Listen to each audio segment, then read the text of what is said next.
warahmatullahi wabarakatuh. Pemirsa, kali ini saya berada di Kota Semarang dan saya sedang mengunjungi salah satu pelaku bisnis Bank Syariah Mandiri, yaitu Bank Pembiayaan Rakyat Syariah Suriah. Dan kita akan berbincang-bincang langsung dengan pendirinya, yaitu Ibu Hajah Siti Fatimah dan juga Direktur utamanya Bapak Ahmad Mujahid. Mari ikuti saya ke dalam. Ya pemirsa, saat ini saya sudah bersama pendiri dari Bank Pembiayaan Rakyat Syariah Suriah, Ibu Hajah Siti Fatimah. Ibu, Assalamualaikum, bagaimana kabarnya Bu? Waalaikumsalam, kabar baik, Ya, Alhamdulillah. Iya Ibu, ini ingin tahu sedikit tentang Bank Pembiayaan Rakyat Syariah Suriah ini.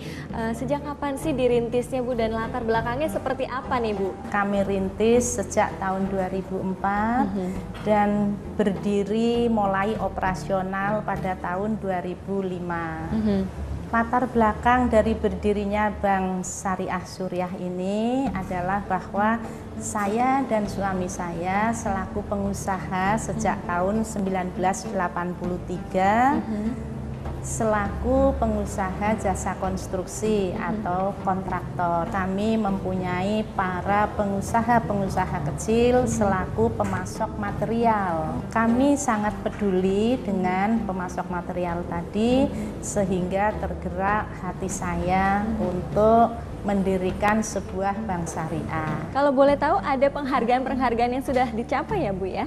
Sudah 2 kali mendapat award BSM UKM pada tahun 2009 dan tahun 2011. Baik, nah mungkin ke depannya Bu, ada program-program apa yang sedang dikembangkan oleh BPRS Suriah ini, bisa diceritakan? Kami di Cilacap telah mempunyai 5 kantor bank, kemudian mengembangkan cabang. Saat ini ada 1 kantor cabang di Semarang. Namun demikian akan dibuka 1 lagi sebagai kantor bank yang ke-7 untuk wilayah Semarang Timur. Nah ini kalau ingin tahu sedikit tentang operasionalnya, bisa diceritakan Bu? Dapat dijelaskan secara lebih terinci oleh Saudara Ahmad Mujahid. Baik Pak Mujahid, selaku Direktur Utama dari BPRS Suriah ini, bisa menjelaskan sedikit Pak tentang program-program apa saja sih yang ditawarkan oleh BPRS Suriah ini? Ya, karena BPRS adalah merupakan bank dengan skala kecil, tentunya juga program kita juga menghimpun dana dari masyarakat dan juga menyalurkan kepada masyarakat. Nah, penghimpunan dana ini memang ada namanya tabungan. Tabungan dengan prinsip syariah, namanya tabungan wadiah, tabungan mudharabah, dan juga ada deposito. Deposito juga dengan prinsip syariah dengan akad mudharabah. Nah, juga kita tidak kalah penting juga menerima dana-dana lain, misalnya dana-dana pembiayaan dari Bank Syariah Mandiri yang kita terima untuk kita salurkan kepada pengusaha kecil mikro yang menjadi binaan BPR Suriah. Karena ini juga dalam rangka linkage program namanya yang dicanangkan oleh Bank Indonesia, di mana Bank Umum Syariah juga harus bekerja sama dengan BPR Syariah. Sejak kapan Bapak bekerja sama dan keunggulan apa saja sih Pak yang dirasakan oleh Bank BPRS Suriah ini? Ya, kita bekerja sama dari mulai tahun 2007 dan tentunya memang keunggulannya yang jelas memang dari prosedur yang diterapkan oleh Bank Syariah Mandiri. Menurut kami itu sangat baik, sangat kita bisa memenuhinya, dan juga tentunya tidak kalah penting adalah kita kemitraan kerjasamanya. Nah, mungkin kedepannya ada program yang sedang dicanangkan oleh BPRS Suriah Pak? Ada. Untuk masyarakat kecil mikro itu nanti akan kita buatkan misalnya semacam ATM itu. Nanti kita ada co-branding dengan BSM. Ini memang sekarang sedang digarap oleh BSM. Terima kasih banyak atas bincang-bincangnya nih. Semoga BPRS Suriah ini semakin banyak merengkuh nasabah-nasabah yang memerlukan. Amin. Terima kasih. Ya, itu dia tadi pemirsa bincang-bincang saya dengan Bapak Ahmad Mujahid selaku Direktur Utama dari BPRS Suriah yang berada di Kota Semarang. Semoga ini bisa bermanfaat bagi Anda. Saya Indah Kirana undur diri. Wassalamualaikum warahmatullahi wabarakatuh. Semakin bertambah dan berkembangnya financial conglomerates, baik melalui merger dan akuisisi cross-sektor, serta semakin memudarnya batas-batas produk atau jasa yang dikeluarkan oleh lembaga jasa keuangan, maka diperlukan sebuah lembaga super body untuk mengintegrasikan pengaturan dan pengawasan lembaga keuangan di satu tangan. Lembaga itu bernama Otoritas Jasa Keuangan atau OJK yang dipimpin oleh Mulyaman D. Haddad.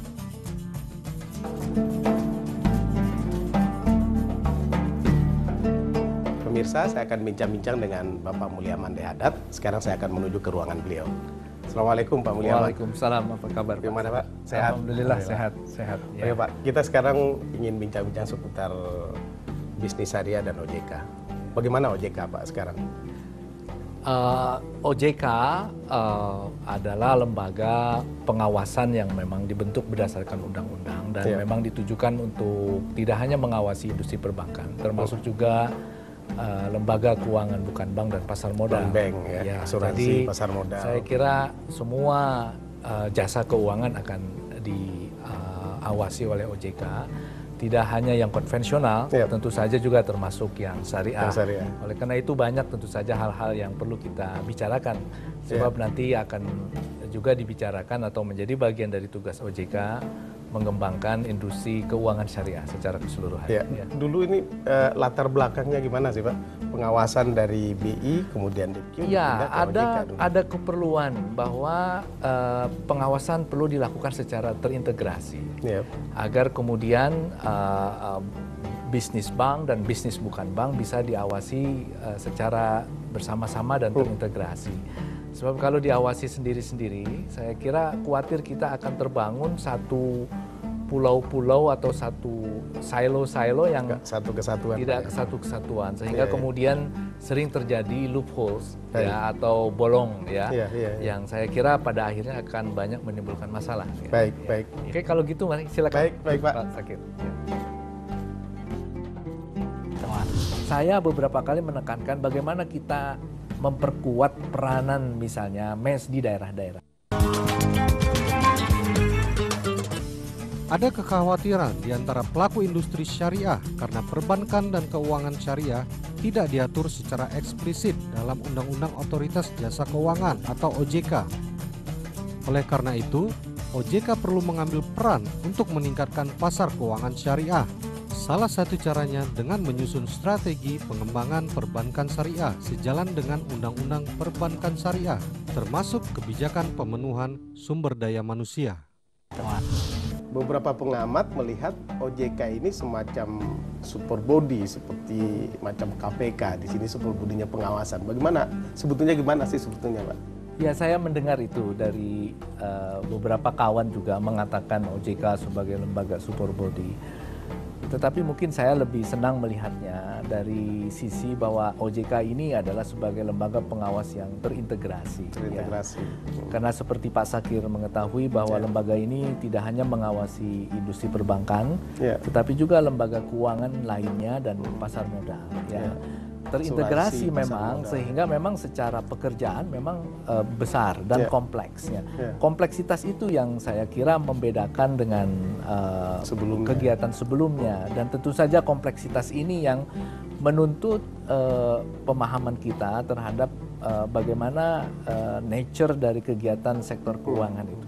Bagaimana visi Pak Mulyaman ke depan kaitan dengan OJK? Kira-kira bentuk pengawasan OJK ke depan seperti apa? Betulnya mandat OJK itu sudah jelas dituangkan di dalam undang-undang mengenai OJK, yaitu bagaimana pengawasan yang terintegrasi ini bisa dijalankan dengan baik agar industri keuangan Indonesia ini bisa stabil, memiliki daya saing dan sebagainya. Saya kira dengan mandat itu clear sebetulnya. Cuma kita pahami OJK ini organisasi yang baru. Organisasi yang tentu saja selain baru dia organisasi besar. Dan tentu saja kita ingin meyakinkan bahwa OJK bisa berjalan baik sehingga concern masyarakat terhadap atau harapan masyarakat terhadap hadirnya OJK ini bisa dipenuhi.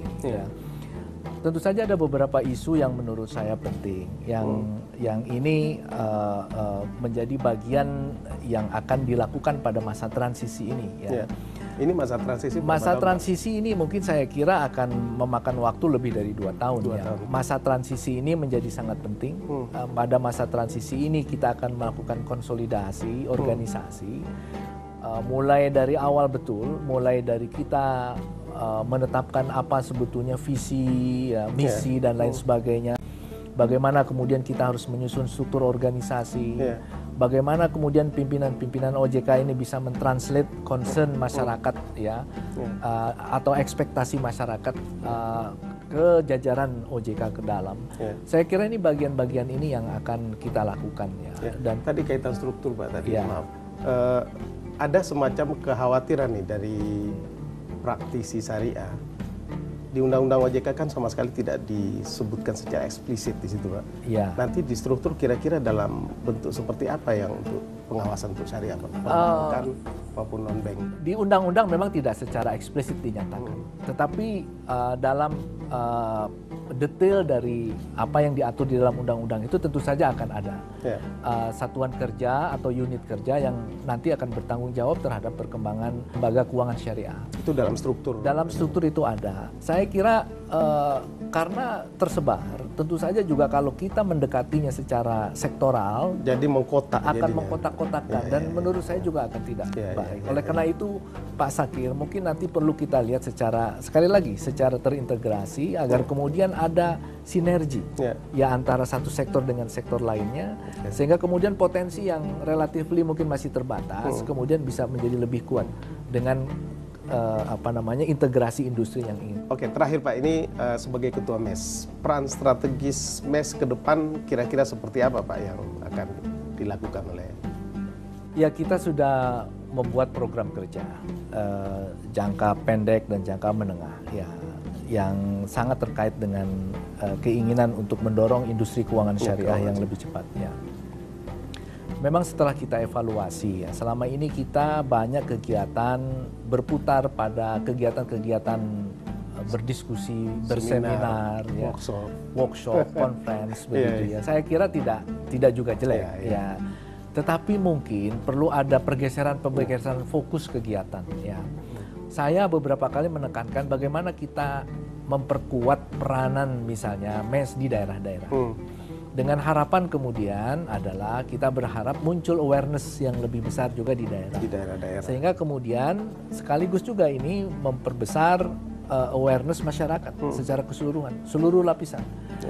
Saya misalnya membayangkan bagus juga kalau kita komunikasikan pembiayaan syariah ini kepada para pemimpin daerah, ya, bupati, gubernur, karena banyak sekali kegiatan atau proyek-proyek di daerah yang mungkin bisa dibantu dengan mekanisme pembiayaan syariah. Apalagi pengembangan Indonesia Timur, Pak. Pengembangan Indonesia Timur secara khusus atau pembangunan infrastruktur misalnya. Saya kira mungkin begitu, Pak Sakir, ya. Kita harus geser yang tadinya di ruangan kegiatan itu lebih banyak kemudian keluar ruangan. Yang tadinya banyak di pusat di Jakarta, kita geser ke daerah. Yang saya pikir pergeseran-pergeseran situ yang tadinya di atas meja ini konkretkan. Nah, itu yang saya kira mungkin perlu menjadi fokus kita. Saya sudah menekankan itu di dalam program kerja MES.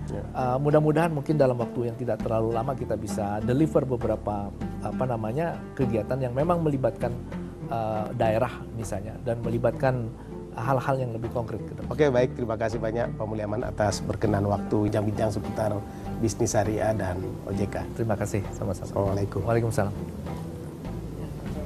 Ketika kita ingin lead atau memimpin di dalam industri keuangan syariah, perlu adanya yang namanya government driven. Satu hal ketika bicara OJK khusus di Indonesia, ada peralihan dari yang sifatnya twin advisory model ke dalam single advisory model. Tentu hal ini tidak mudah. Bagaimana dari twin model tadi, di mana pengawasan itu ada dua pihak atau dua lembaga yang dalam hal ini adalah Bank Sentral atau Bank Indonesia dengan Bapepam LK di satu sisi, dengan menggunakan model unified model, semuanya terintegrasi menjadi satu, sehingga logikanya harus ada kerja yang ekstra bagaimana mengintegrasikan lembaga-lembaga keuangan yang ada dalam satu lembaga yang sangat super body, kalaupun boleh dikatakan demikian. Tren yang ada di Indonesia terkait dengan masalah perkembangan khususnya sektor perbankan syariah lebih kepada esensi kita sebut dengan istilah market driven, yaitu masyarakat ataupun katakanlah komunitas lebih membutuhkan keuangan syariah. Nah, yang perlu untuk ditambah sebenarnya ketika kita ingin lead atau memimpin dalam industri keuangan syariah, perlu adanya yang namanya. Jadi government driven ini adalah sebuah upaya pemerintah yang mensupport perkembangan dari lembaga ataupun industri keuangan syariah. Karena tanpa ada government driven, pada hakikatnya perkembangan itu akan menjadi sangat lambat sekali. Usulan yang bisa kita berikan terkait dengan OJK ini, yang pertama tentu diharapkan nanti ada sebutlah yang kita sebut dengan unit. Jadi ada khusus unit keuangan syariah yang akan membawahi sesuai dengan format Undang-Undang OJK sendiri, yaitu ada tiga komponen. Yang pertama membawahi tentang perbankan syariah, yang kedua adalah unit kerja yang membawahi tentang pasar modal syariah, dan yang ketiga adalah yang membawahi industri keuangan syariah lainnya. Yang kedua yaitu terkait dengan masalah kita sering sebut dengan istilah komite keuangan syariah. Kenapa diperlukan komite keuangan syariah? Karena komite inilah yang nanti akan melakukan transfer setiap fatwa yang dibuat Dewan Syariah Nasional Majelis Ulama Indonesia harus ditransfer ke dalam undang-undang positif ataupun dalam peraturan-peraturan OJK nantinya. Sehingga harapannya fatwa-fatwa tersebut bisa menjadi hukum positif yang tentu sifat mengikatnya akan lebih kuat. Assalamualaikum warahmatullahi wabarakatuh. Pemirsa, sistem perbankan syariah telah membuktikan keunggulannya di masa krisis, baik secara nasional maupun secara internasional. Peranan perbankan syariah dalam menggerakkan perekonomian masyarakat dan sektor real serta menciptakan keuangan syariah yang stabil dan sehat. Karena itu, sistem ekonomi syariah yang stabil dan sehat akan menghindarkan kita dari ekonomi bubble. Karena itu, eksistensi perbankan syariah dalam OJK menjadi sangat penting agar perbankan syariah sejajar dengan perbankan konvensional. Pemerintah tentu memiliki peran yang sangat strategis dalam mengembangkan industri perbankan dan keuangan syariah. Sebuah hadis yang dikutip oleh Imam Ghazali dalam Ihya Ulumuddin, qala Rasulullah sallallahu alaihi wasallam, sinfani minan nas, idza soluha soluhan nas, wa idza fasada fasadan nas. Ada dua kelompok penting dalam masyarakat, kata Nabi, dalam suatu negara. Apabila keduanya baik, maka majulah masyarakatnya, tetapi jika keduanya buruk, maka buruklah masyarakatnya. Siapa itu? Al-umaro wal ulama, pemerintah dan ulama. Semoga menjadi inspirasi bagi kita dalam mengelola ekonomi syariah ke depan. Assalamualaikum warahmatullahi wabarakatuh.